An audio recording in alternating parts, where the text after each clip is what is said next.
कल हम लोगों ने ऑलमोस्ट क्या पूरा कंप्लीट ही कर लिया था। तुम लोगों ने रिवाइज किया क्या चैप्टर को? कोई डाउट है यहाँ से?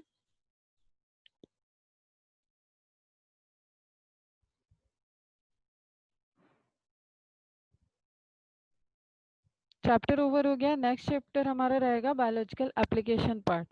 Before going to that chapter हम लोगों को कुछ बेसिक चीज़ें बायो की और भी, मतलब बेसिक्स तो नहीं, एप्लीकेशन पॉइंट ऑफ व्यू से हमें कुछ और भी बताना है। ये बायोरिएक्टर का इमेज है, ठीक है। बायोरिएक्टर साइज में वेरी करते हैं और टेक्निकली उनको कैसे कंट्रोल करना है वो भी वेरी होता है, बट मेन बेसिस यही है, ठीक है, जो आपके बुक में दिया है। क्लियर? तो बायोरिएक्टर आपके question subjective point of view से भी इम्पोर्टेंट है बेटा। ठीक, अब जस्ट आप कुछ एक्स्ट्रा स्ट्रोक पॉइंट समझ के, एक्स्ट्रा पॉइंट है इनको नोट डाउन कर लोगे, और कुछ हम वेक्टर्स के बारे में और एडिशनल इन्फॉर्मेशन देंगे जो जेनेटिक इंजीनियरिंग में मॉडिफाइड वेक्टर यूज हो रहा है। क्लियर? तो ये एक ना नेक्स्ट चैप्टर का पार्ट है ना इस चैप्टर का पार्ट है, तो जस्ट आपको नोट डाउन करना है। Clear? Paul Berg, father of genetic engineering. PBR 322 is an important plasmid of E. coli.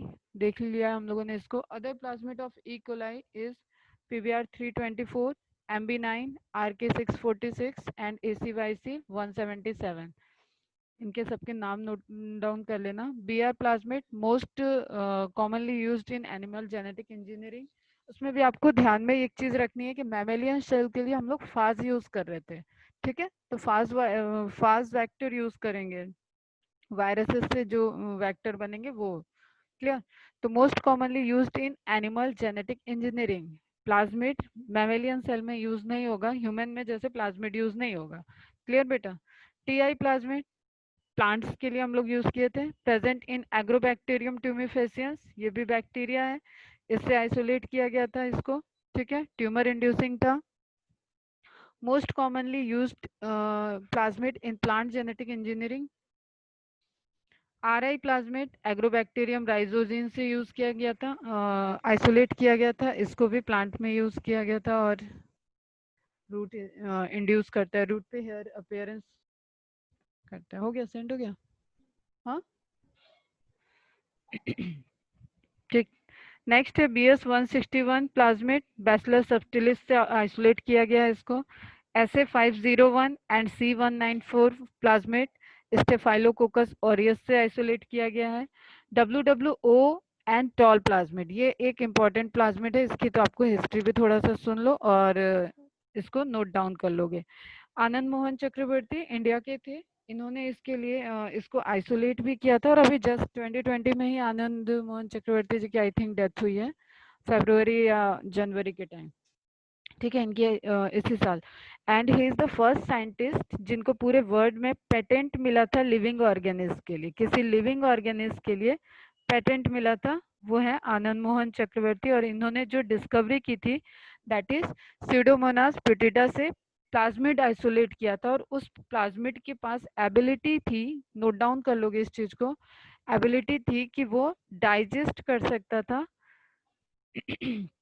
Can digest जो पेट्रोलियम ऑयल वगैरह होता है ना, उसको डाइजेस्ट कर सकता है।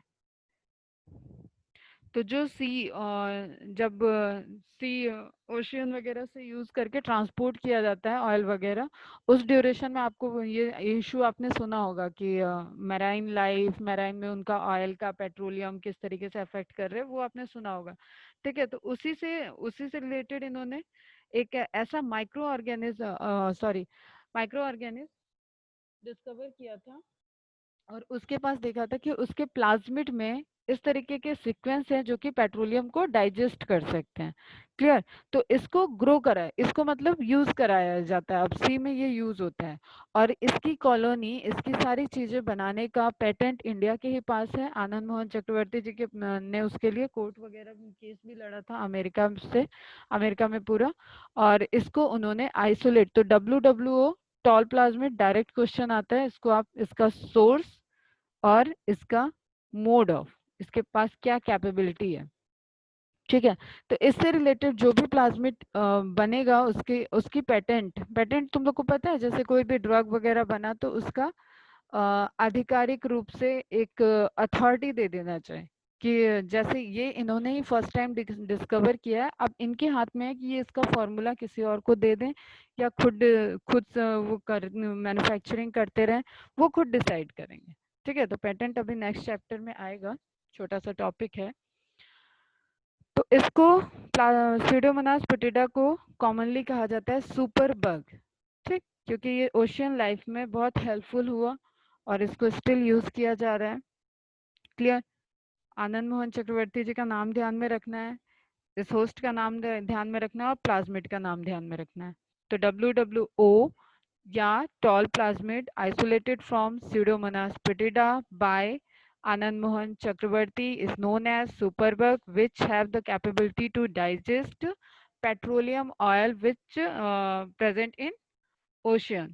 ठीक है, जो ट्रांसपोर्टेशन के ड्यूरेशन में जो भी पेट्रोलियम ऑयल रिलीज हो जाता है मरीन वाटर वगैरह में, जहाज वगैरह से, उसके उसके लिए इसको वहाँ पे बैलेंस करने के लिए इसको यूज किया जाता है। क्लियर है? तो सब इंफॉर्मेशन है, इसको आपको सबको नोट डाउन करना है। ठीक, इसको इम्पोर्टेंट मान के नोट कर लेना, बाकी सब भी इम्पोर्टेंट है, पहले के क्वेश्चन में आए, एक्सरसाइज 4 में आई थिंक मिल भी जाएंगे आपको अगर पूरे क्वेश्चन सही से बायोटेक का बना होगा तो। Benefits of fast vector. Fast vector हमने देखा क्या है इसका बेनिफिट। बैक्टीरियोफाज, फास्ट वेक्टर के पास क्या कैपेबिलिटी है कि वो होस्ट मशीनरी को जाके अरेस्ट कर लेगा और अब हमें ट्रांसफॉर्म करने की जरूरत नहीं है, वो खुद जाके ट्रांसफॉर्म हो जाएगा।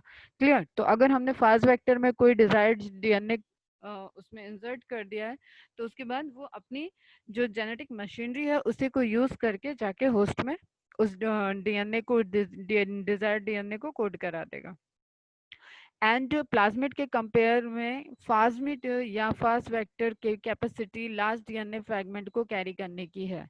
Very useful for mammalian cell, mammalian cell में यूज होता है, हायर एफिशिएंसी है कंपेयर टू प्लाज्मिड। ठीक है, कॉमन फास्ट वेक्टर क्या है? SV40 सबसे ज्यादा जो यूज होता है, दैट इज SV40। SV का फुल फॉर्म लिखना सीमियन वायरस, नोट कर लेना, मैं यहाँ ऐड करना भूल गई। ठीक है, सीमियन वायरस। ठीक, अरे मैं इंग्लिश भूल रही हूँ, उसको क्या बोलते हैं, एक बंदर जैसा जो होता है जिसका चेहरा काला होता है, पूंछ बहुत बड़ी होती है, हिंदी में तो लंगूर बोलते हैं, अब तुम लोग जान लो क्या बोलते हैं उसको। ठीक है, तो उसके अंदर ये वायरस होस्ट है, मतलब इस वायरस का होस्ट वही है। ठीक, बंदर की तरह वैरायटी होती है यार, इसका नाम भूल रही हूँ, लैमूर बोलते हैं, क्या बोलते हैं, किसी को पता है तो बताओ फटाफट जरा। तो लंगूर तो हिंदी में बोलते हैं बेटा, इंग्लिश में लैमूर बोलते हैं क्या? Means it's a natural plasmid ना। हाँ, ये सब अभी नेचुरल पढ़ा रहे हैं हम, नेचुरल आइसोलेट किए हुए अलग अलग सोर्सेज से। चलो ठीक है, छोड़ो। ठीक है, बंदर टाइप का ही होता है, लंगूर उसको हिंदी में बोलते हैं, अब समझ जाओ। उसके अंदर सिमियन वायरस का वो होस्ट है, वहां से आइसोलेट किया गया और इसको यूज किया जाता है मैवेलियन सेल के लिए। एंड वन मोर इम्पोर्टेंट जो क्वेश्चन पूछा जाता है, दैट इज लैम्डा फास्ट, और शायद मैंने ये क्वेश्चन भेज भी दिया MCQ में, या नहीं भेजा है तो आज भेजने वाली हूँ। तो लैम्डा फास्ट इकोलाई के लिए यूज किया जाता है, मतलब इकोलाई पे उसके पास कैपेसिटी है कि वो इकोलाई में इंसर्ट होके वहां पे ग्रो कर सके और इकोलाई की क्रोमोसोमल मशीनरी को हैक कर सके। क्लियर है? तो common fast vector note down करोगे। Benefits over the plasmid vector क्या है? एक तो यही है कि मैमेलियन सेल में यूज हो रहा है। बैबून सही। नहीं नहीं, अफ्रीकन नहीं यार, इंडिया में भी दिख जाता है। नेक्स्ट है कॉस्मिड एंड फास्मिड, मेरे से भी कई बार सुन रहे हो, इसको जरा समझ लो कि क्या है। ये सब डिराइव मतलब हाइब्रिड वेक्टर है, इनको बनाया जा रहा है। ठीक, कैसे बनाया जा रहा है और क्या इंपॉर्टेंस है, छोटे छोटे पॉइंट्स बस नोट डाउन करने हैं। दीज आर हाइब्रिड वेक्टर, और आप क्वेश्चन सॉल्व करोगे तो वहां आपको क्वेश्चन में भी मिलेगा बेटा। मैं आ रही हूँ रत्नागिरी 17 को। ठीक है, फिर मैं देख लेती हूँ मॉड्यूल वगैरह सब वहीं छोड़ के आई हूँ, तो मुझे आइडिया नहीं क्वेश्चन में क्या क्या है, बट तुम लोग सॉल्व करो। कोई भी डाउट हो तो मुझे वो क्वेश्चन सेंड करो, और क्वेश्चन में देखोगे तो इस तरीके की वैरायटी ऑफ क्वेश्चन आपको फास्मेट, प्लाज्मेट, कॉस्मेट इनसे मिलेगा। तो just note down this point, these are hybrid vector, मतलब प्योर वेक्टर नहीं होगा, प्योर प्लाज्मिड नहीं होगा, इसमें कुछ ना कुछ आप डिजायर्ड, अभी आपको क्या क्या पता है वेक्टर के बारे में, आपको ओरी ऑफ रैप होना चाहिए, बेसिक कॉन्सेप्ट हमेशा माइंड में क्लियर रहना चाहिए बेटा।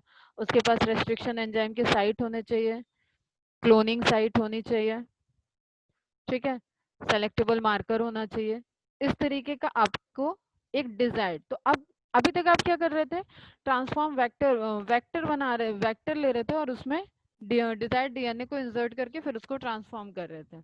नाउ हमें कोई वेक्टर ही नहीं मिल रहा है, एक किसी प्रॉपर्टी हम इस तरीके से कोड करना चाह रहे हैं जिस तरीके का वेक्टर नहीं मिल रहा है, तो हम उसको क्या करेंगे, वेक्टर को भी बनाने के लिए तो फिर ह्यूमन ट्राई करेगा। तो ये सब इसी तरीके के वेक्टर हैं कि प्लाज्मिड का कुछ प्रॉपर्टी ले लिया और फाज का कुछ प्रॉपर्टी ले लिया और उसके बाद उसको अपने अकॉर्डिंग एक क्लोन वेक्टर बना लिया, मतलब एक हाइब्रिड वेक्टर बना लिया।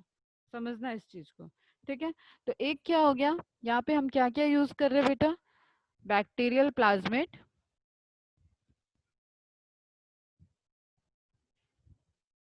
एंड फाज डीएनए, ठीक है, बैक्टीरियोफाज याद है ना, इस तरीके का स्ट्रक्चर। इसके पास क्या है, प्रोटीन की सेल और जेनेटिक मटेरियल डीएनए, यही है इसके पास। तो इसको हम यूज कर ले रहे हैं, ठीक। तो इसका और इसका कॉम्बिनेशन बना के, इसका और इसका कॉम्बिनेशन अब अपने अकॉर्डिंग बना रहे हैं हम। इसका हो सकता है फंक्शनल जीन इसका हो, इसको इंसर्ट कर रहे हैं इसमें, हो सकता है ओरी ऑफ रेप इसकी हो और इसको इंसर्ट कर रहे हैं इसमें, इस तरीके का कॉम्बिनेशन बन रहा है। क्लियर, ध्यान दे, ध्यान से सुनो इस चीज को। अब प्लाज्मिड प्लस कॉसाइड, अब एक चीज आपको याद हो कि जब मैंने इस तरीके का इंसर्शन बताया था तब मैंने बताया था कि बैक्टीरियोफाज आउटसाइड द होस्ट रहेगा तो उसका डीएनए लीनियर फॉर्म में होता है, रिकॉल कर लो फटाफट इसको, लीनियर फॉर्म में रहता है, और होस्ट साइड, होस्ट के अंदर जाएगा तो किस फॉर्म में रहेगा, इनसाइड द होस्ट क्या फॉर्म रहेगा, बताओ बेटा, फास्ट रिप्लाई करो। अब लीनियर का तो एक ही ऑप्शन बचा, चलो मैं ही बता दे रही हूँ, सर्कुलर फॉर्म में। ये सर्कुलर फॉर्म कैसे कन्वर्ट हो रहा था, अब ये बता दो बस फटाफट। बेटा फास्ट करेंगे, लेक्चर का टाइम खत्म, हम 10:45 पे ही करेंगे।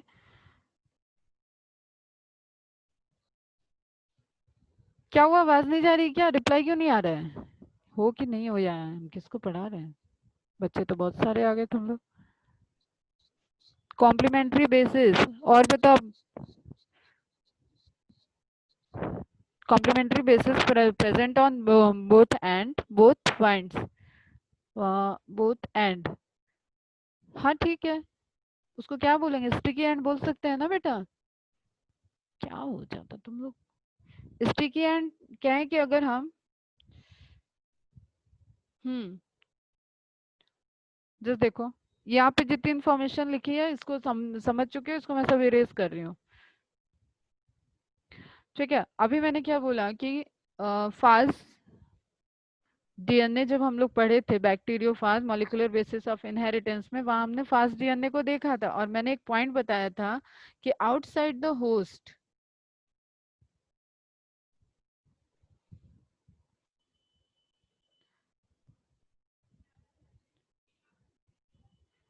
लीनियर फॉर्म होता है and inside the host organ is circular form होता है। अब बताओ, ये इस तरीके से स्ट्रक्चर है, इस तरीके से स्ट्रक्चर है,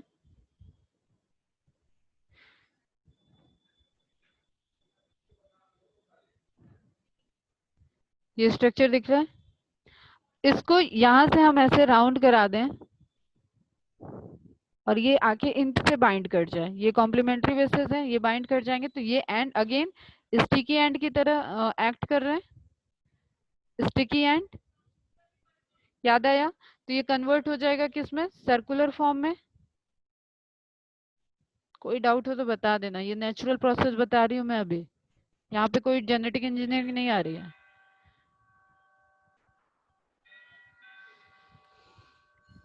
क्लियर है यहाँ तक? अब इसको जेनेटिक इंजीनियरिंग से रिलेट करो, कैसे हो सकता है? जेनेटिक इंजीनियरिंग में हम रेस्ट्रिक्शन एंजाइम यूज करके ये चीजें कर रहे थे, ये हम फॉर्मेशन रेस्ट्रिक्शन एंजाइम यूज करके कर रहे थे।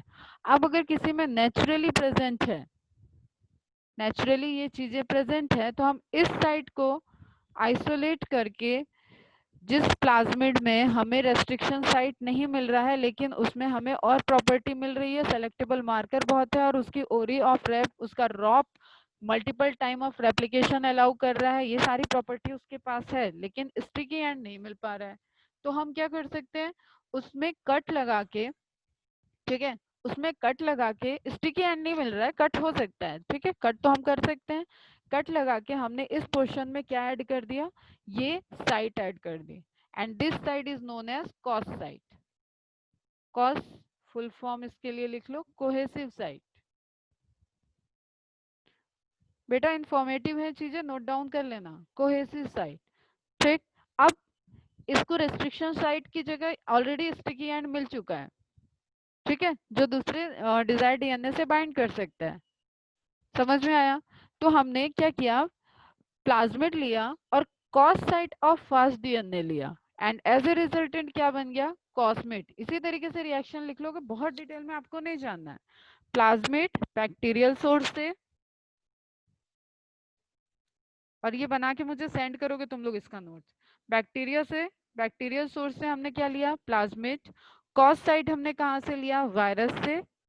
वायरस में कहाँ पे प्रेजेंट है? उसके दोनों, उसके टर्मिनल एंड में, outside the host organism, viruses का जो डीएनए है वो लीनियर फॉर्म में रहता है और उसके टर्मिनल एंड पे स्टिकी एंड होते हैं, और सारे वायरसेस में नहीं होते बेटा, ठीक है, वो बाइंड करके वो सर्कुलर, वो जब होस्ट के जाएंगे, अंदर जाएंगे, अब वो अपनी मैकेनिज्म करेंगे तो वो सर्कुलर में कन्वर्ट हो जाएंगे, एंड इस कोहेसिव एंड की वजह से उनका सर्कुलर फॉर्म हो रहा है।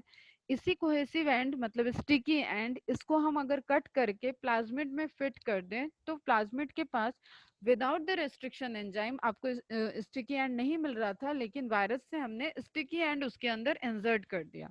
तो इस तरीके के डिराइव्ड वेक्टर को क्या बोलते हैं? कॉस्मिड।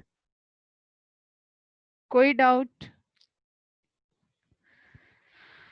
अब साइंटिस्ट का नाम नोट कर लो, Collin and Hohn, first time developed by Collin and Hohn. Next आता है fast DNA plus selected functional gene part of plasmid. अभी क्या किया हमने? प्लाज्मिड हमारा लार्जर पोर्शन था, उसमें हमने बस कॉस साइट को ऐड कर दिया। अब हमें फास्ट के अंदर, फास्ट को मतलब मैमेलियन सेल, सपोज कर लो कि मैमेलियन सेल में ग्रो कराना है, ठीक है, और फंक्शनल कोई पोर्शन ऐसा है जैसे एंटीबायोटिक रेजिस्टेंस इसमें नहीं है और वो हमें चाहिए, तो वो उसको हम प्लाज्मिड से ले लिए, आइसोलेट कर लिए, या कोई भी फंक्शनल जीन जो हमें प्लाज्मिड वाला चाहिए उसको हमने आइसोलेट कर दिया। क्लियर? तो फास्ट डीएनए का मेजर पार्ट हो गया यहाँ पे, and some functional gene part of plasmid, तो ऐसे स्ट्रक्चर को क्या बोलेंगे? फास्मिड। एक क्या हो गया बेटा? कॉस्मिड। कॉस्मिड में मेजर पार्ट प्लाज्मिड का और कोहेसिव पार्ट फास्ट का, ठीक है, प्लाज्मिड का functional part and major part फास्ट का, दैट इज फास्मिड। कोई कंफ्यूजन? यार तुम लोग बहुत स्लो रिस्पांस दे रहे हो आज।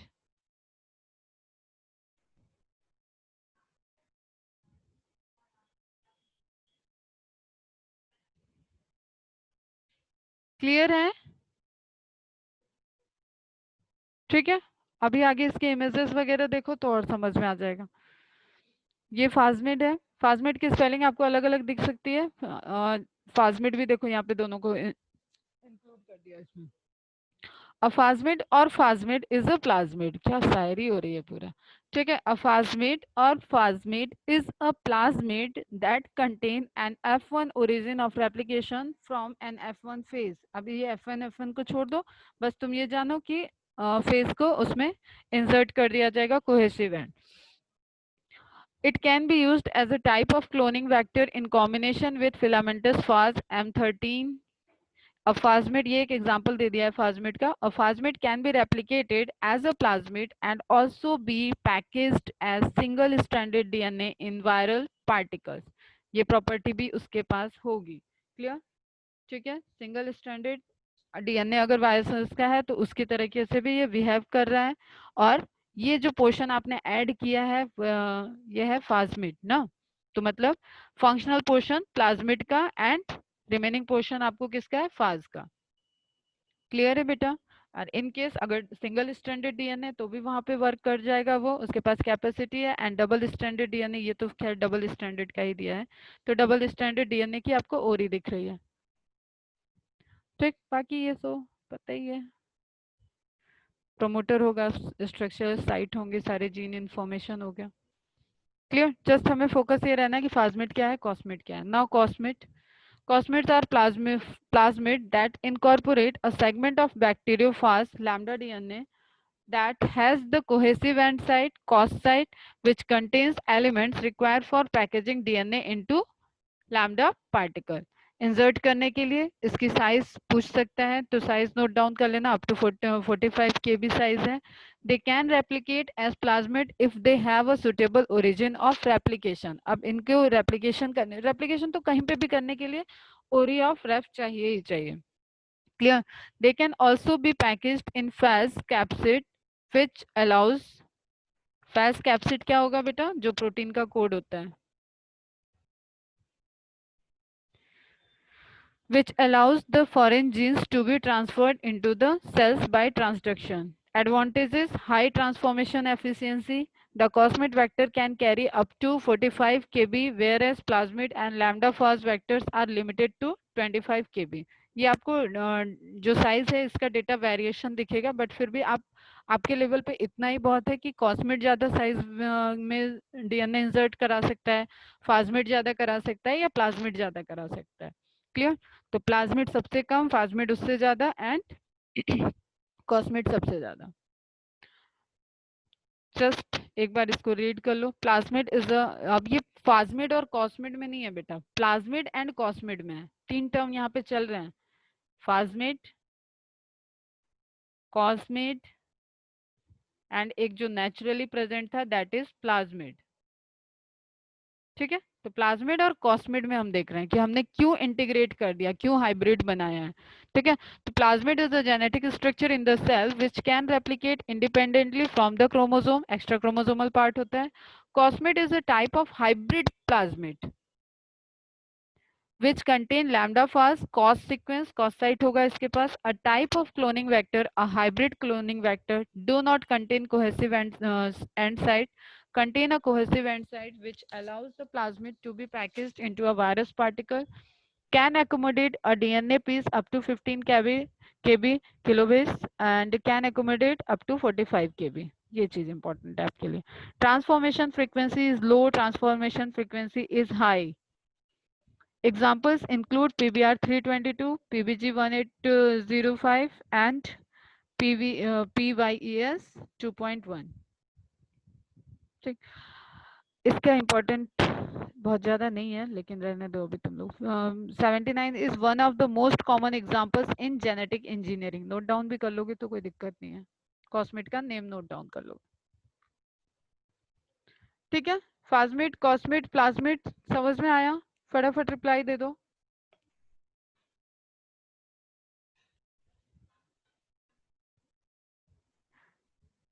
रेस्ट्रिक्शन एंडोन्यूक्लियस बेटा, इसमें ऐड करने के लिए आप जो रेस्ट्रिक्शन साइड कर रहे हो वो तो रिक्वायर्ड होगा ही. ठीक है. वो एंडोन्यूक्लियस से भी कर सकते हो आप, रेस्ट्रिक्शन एंडोन्यूक्लियस से भी कर सकते हो, सबसे हो सकता है. बस रिजल्टेंट ये है कि आपको इस प्लाज्मिड में कोहेसिव एंड स्टिकी एंड नहीं मिल रहा था, और जब तक स्टिकी एंड नहीं मिलेगा तो आप इजीली, जो जेनेटिक इंजीनियरिंग में ब्लंट एंड के कंपैरिजन में मैंने पहले भी बताया कि स्टिकी एंड ज्यादा यूज होता है, तो उस डिजायर्ड स्टिकी एंड के लिए आपने क्या किया कि कॉस्मिड देखो जहाँ पे मिल रहा होगा तो वहाँ पे तो आप सिंपल प्लाज्मिड, आपने जो पढ़ा जेनेटिक इंजीनियरिंग वही यूज कर लोगे. इन सच ए केस की जहां आपको कोई कैरेक्टर ऐसा चाहिए और वो मिल नहीं रहा है, तो हमने एक डेरिवेटिव उसका प्रिपेयर कर लिया, दैट इज कॉस्मिड. ठीक, और उसके पास ऑलरेडी कैपेसिटी हाई है कि वो ज्यादा डीएनए को कैरी कर सकता है, ज्यादा long sequence of DNA carry कर रहा है, और हमें उससे जो भी रिजल्टेंट, मैंने बताया ना कि लिमिट है एफिशिएंसी कि आप कितना डीएनए उसमें इंसर्ट कर सकते हो। जैसे एक ग्लास पानी है मेरे पास, मेरे हाथ में अभी ग्लास है भी, अगर एक ग्लास पानी, इसमें जो पानी की कैपेसिटी है वो इस ग्लास तक ही है। ठीक, तो इसी तरीके से वेक्टर की एक कैपेसिटी होगा। तो हम जेनेटिक एफिशिएंसी को बढ़ाने के लिए अपनी क्या होता है ना कि जब आपको एक टेक्निक आने लगती है तो साइंटिस्ट लोग की डिजायर बढ़ती जाती है। ठीक, इससे ज्यादा ऐड कर दे तो ये टेक्निक आज यहाँ तक पहुंच चुकी है कि आपको कोरिया में पता है, आपको एक ह्यूमन क्लोन करके, मतलब ये जीन इंसर्ट करके ट्राई किया गया कि ह्यूमन के अंदर फोटोसिंथेटिक पिगमेंट ग्रो कर जाए ताकि वो ह्यूमन फोटोसिंथेसिस करने लगे। तो मतलब जैसे साइंटिफिक साइंस फिक्शन मूवीज वगैरह में दिखाता है कि कुछ भी हम ऐसा इंसर्ट कर दे रहे हैं, एक हाइब्रिड या कुछ ऐसा डेवलप कर दे रहे हैं। ठीक है, उसी तरीके की चीजें एक्चुअल में ट्राई तो कर ही रहे हैं लोग, साइंटिस्ट कर रहे हैं, लेकिन क्या होता है ना कि इन सब चीजों के लिए बहुत कमिटी बैठी हुई है, एथिकल इश्यूज बहुत होते हैं। तो आप कोई भी अप्रोच ले सकते हो, आप एक्सपेरिमेंटली कर सकते हो, बट उसको ह्यूमन वेलफेयर का ध्यान देना होता है। तो यहाँ पे क्या है, जस्ट आप, आपकी डिजायर बढ़ गई, आप साइज ज्यादा इंसर्ट करना चाह रहे हो आप, लेकिन आपको बस इसके, इसके रॉप के पास आपको दिख रहा था कि ज्यादा लिमिट है, ज्यादा रेप्लिकेशन वगैरह हो सकता है, सब कुछ आपको हाई मिल रहा था, लेकिन एक इसके ड्रॉबैक थी कि इसमें स्टिकी एंड नहीं मिल रहा है। आपने कहा चलो भैया स्टिकी एंड नहीं है, हम स्टिकी एंड ऐड कर देते हैं, बाकी सारी चीजें तो हैं, तो इस तरीके से एक कॉम्बिनेशन बन गया। तो जो कट वट करने के लिए सीक्वेंस चाहिए वो तो आपको बेसिक्स, रेस्ट्रिक्शन एंजाइम को कट करना और ये सारी चीजें वहां बैकग्राउंड में है ही। क्लियर? ठीक है, तो आगे बढ़े।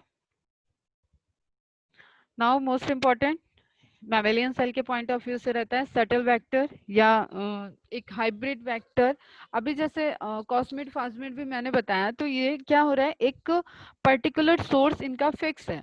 अब देखो डिजायर और ज्यादा बढ़ गई, अब ऐसे वेक्टर बनाए जा रहे हैं, जैसे मैंने बताया कि इंसुलिन के लिए प्लाज्मिड बनाया और उसको इनको इनोकुलेट कर दिया, ट्रांसफॉर्म कर दिया इकोलाई के अंदर। अब इकोलाई का कल्चर कर रहे हैं, बायो प्रोसेस कर रहे हैं, और वहां पे प्रोडक्ट हमें मिल रहा है, बट वो फिक्स है कि वो प्लाज्मिड इकोलाई में जा रहा था। ठीक है, या किसी और साल्मोनेला वगैरह जो उसके कॉम्पिटेंट बैक्टीरिया नियर बाय, उनको यूज किया जा सकता है, बट हाई प्रोडक्टिविटी के लिए इकोलाई यूज किया। लेकिन किसी यूकैरियोट में नहीं यूज कर सकते। अब उसको फाज को हम मैमेलियन में यूज कर रहे हैं, बैक्टीरियल में यूज कर सकते हैं, बट किसी ऐसी कंडीशन में नहीं यूज कर सकते जो उसका होस्ट नहीं है। आपको पता है वायरस बहुत स्पेसिफिक है। क्लियर? अब क्या किया इनने कि एक ऐसा वेक्टर बना दिया हाइब्रिड मॉलिक्यूल जिसके पास कई सारे ओरी ऑफ रैप दे दिए, और वो ओरी ऑफ रैप आप ट्रांसक्रिप्शन के प्रोसेस में जाओ तो प्रोकैरियोटिक का कुछ अलग मैकेनिज्म होता है, यूकैरियोटिक का कुछ अलग मैकेनिज्म होता है। ठीक है, तो उसके पास कैपेसिटी है कि कोई ओरी उसकी प्रोकैरियोटिक के पॉइंट ऑफ व्यू से वर्क कर सकती है, कोई ओरी उसकी यूकैरियोटिक के पॉइंट ऑफ व्यू से कर सकती है। जैसे सपोज हम वेक्टर को क्या ले रहे थे कि व्हीकल। ठीक, घर से आने के लिए स्कूल तक आपने एक व्हीकल लिया, अगर आप स्कूल की वैन से आ रहे हो तो वो तो एक प्रॉपर है, एक आपने डिफरेंशिएट कर लिया कि वो स्कूल की वैन है। ठीक, जस्ट अब आपको किसी व्हीकल से जाना है जो कि किसी को भी लेके चला जा रहा है, तो आप पब्लिक ट्रांसपोर्ट में आ जाओ।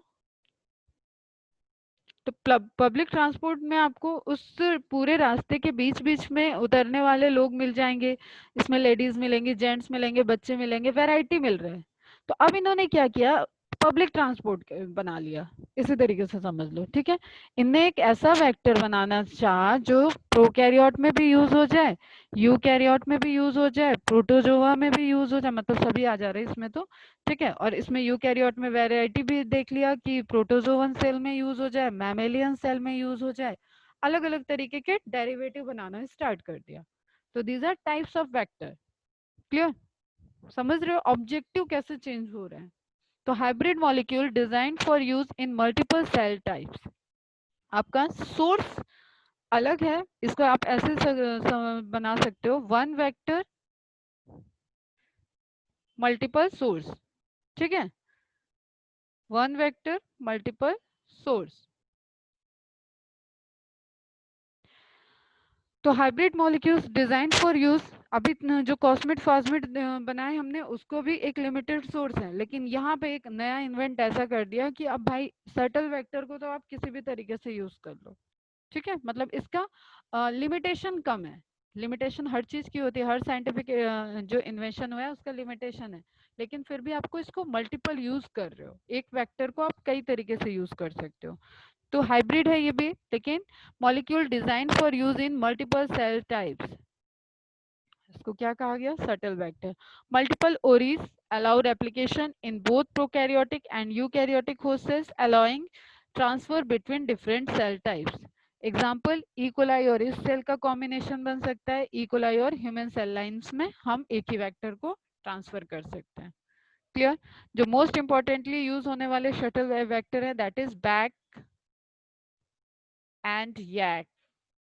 नाउ हैक भी बन चुका है, ठीक है। Human artificial chromosome, bacterial artificial chromosome, इस आर्टिफिशियल क्रोमोसोम, बहुत ज्यादा इनमें नहीं जाना है, थोड़ा थोड़ा बस हम नाम हमको पता होना चाहिए। Now come to the point of shuttle vector का अगर स्ट्रक्चर हम स्कीमेटिक ड्रॉ करें तो इसके पास हमें दिख रहा है मल्टीपल ओरी होनी चाहिए, origin and replication gene for bacteria, east origin and replication, ठीक है। मल्टीपल क्लोनिंग साइट तो वैसे भी कैरेक्टरिस्टिक्स हैं, सिंथेटिक का कोई जीन दिखा रहे हैं, ठीक। तो आप एक कॉम्बिनेशन देख रहे हो, ठीक है। हाइब्रिड का भी मतलब हाइब्रिड बनाने के लिए भी ना उन्होंने different different more than one two organism के कैरेक्टर्स यूज कर ले रहे हैं वो। A shuttle vector is a plasmid engineered in a way so that, engineering का मीनिंग क्या था बेटा, मैनिपुलेशन, तो मैनिपुलेट करके हमने वेक्टर को ऐसा बना दिया, manipulation in a way so that it can propagate in two different host species, ठीक। एक ही वेक्टर आप देख रहे हो यहाँ बैक्टीरिया में भी ग्रो कर सकता है, एक ही वेक्टर आप देख रहे हो ईस्ट में भी ग्रो कर सकता है, ठीक है बच्चा। अल्टीमेटली हमारा पर्पस क्या था कि प्रोडक्ट लेना, अब प्रोडक्ट हमें मिल रहा था तो हमें एक और नया एक्सपेरिमेंट सोचा कि ये प्रोडक्ट तो हमें सिर्फ बैक्टीरिया में मिल रहा है, ईस्ट में भी क्यों ना मिले, तो हम ऐसा वेक्टर डिजाइन करते हैं जो ईस्ट में भी काम कर दे और बैक्टीरिया में भी काम कर दे। तो अभी तुम लोग उतने मैकेनिज्म में नहीं समझ पाओगे, जस्ट आप इस तरीके से समझो कि यूकैरियोटिक और प्रोकैरियोटिक का ट्रांसक्रिप्शन ट्रांसलेशन वो भी तुमने बहुत बेसिक लेवल का भी पढ़ा है, ठीक। हायर क्लास में जाओगे तो वहां देखोगे पूरा एक कॉम्प्लेक्स मैकेनिज्म, देखोगे कि किस तरीके से प्रोकैरियोटिक का कॉम्प्लेक्स है, किस तरीके से यूकैरियोटिक के कॉम्प्लेक्सेस बन रहे हैं उस प्रोसेस को होने के लिए। तो जो कॉम्प्लेक्सेस रिक्वायर्ड है वही रिक्वायरमेंट आपने यहाँ इंसर्ट कर दिया, जो प्रोटीन्स जो एंजाइम्स चाहिए उनको कोड करने के लिए जीन इन्फॉर्मेशन आपने इंसर्ट करके एक डिजाइन वेक्टर बना दिया जिसको शटल वेक्टर कह रहे हैं, ठीक है। और कुछ भी नहीं समझ में आ रहा है तो सिंपल ये समझ लो कि ओरी ऑफ रैप डिफरेंट डिफरेंट होने चाहिए, कि वो ईस्ट में ग्रो कर रहा है तो ईस्ट वाला ओरी ऑफ रैप काम कर जाए, बैक्टीरिया में ग्रो कर रहा है तो बैक्टीरिया वाला ओरी ऑफ रैप काम कर जाए। क्लियर है बेटा? नाउ बैक पूछा जाने वाला क्वेश्चन है, based on F plasmid of bacteria. अब आपको पता है एक अगर एफ प्लाज्मिड प्रेजेंट हो और एफ प्लाज्मिड एब्सेंट हो तो हम लोग वहां पे एफ प्लस और एफ माइनस डिनोट करते हैं, क्लियर। और ये जो इनका ट्रांसफॉर्मेशन होता है that is a type of sexual mode of reproduction, तो उसी को यहाँ पे यूज कर लिया गया। Based on F plasmid of bacteria can accommodate, अब देखो अभी तक केबी देख रहे थे, इन्वेंट कर लिया भाई इन्होंने, अब तो एमबी में हम डालेंगे डीएनए, ठीक है। तो 1 MB तक डीएनए को डाल के आप उसकी क्लोनिंग बना सकते हो। Selectable markers and cloning sites available. अब आपको बेसिक फीचर ऑफ वेक्टर्स तो हमेशा चलेंगे कॉमन, उसमें आप इनहेंस कर रहे हो, उसकी एक्टिविटी को इनहेंस कर रहे हो, ठीक। क्या है यहाँ पे देखो लैगजेट का दिखाया हुआ है, जीन ऑफ इंटरेस्ट एक बहुत बड़े साइज का आपने जीन ऑफ इंटरेस्ट इसमें ऐड कर दिया, ठीक। ये देख लो इसके कंपैरिजन में जीन ऑफ इंटरेस्ट ही आपको बड़ा दिख रहा है, तो बैक बन गया ये। अब बैक आइसोलेट इनको ट्रांसफॉर्म कर दिया, आइसोलेट कर रहे हैं, अब ये लैगजेट से रिलेटेड है तो यहाँ पे आपको ब्लू कॉलोनी व्हाइट कॉलोनी वाले ट्रांसफॉर्मेशन दिखेंगे, क्लियर। जस्ट एक एग्जांपल है यहाँ पे, these vector it is possible to study larger gene। अब देखो आप लिमिटेशन पर वर्क हो रहे हैं, साइज का लिमिटेशन था साइज बढ़ा लिया, ठीक है। होस्ट डिफरेंट होस्ट में यूज करने के लिए अलग अलग वेक्टर बनाने पड़ रहे थे, तो सेम ऐसा कॉमन वेक्टर बना दिया जो अलग अलग होस्ट में यूज हो सके। तो हम कैसे कि कोई लिमिटेशन है तो उसको साइंटिफिकली रिजॉल्व करके उसको एडवांटेज ले ले रहे हैं।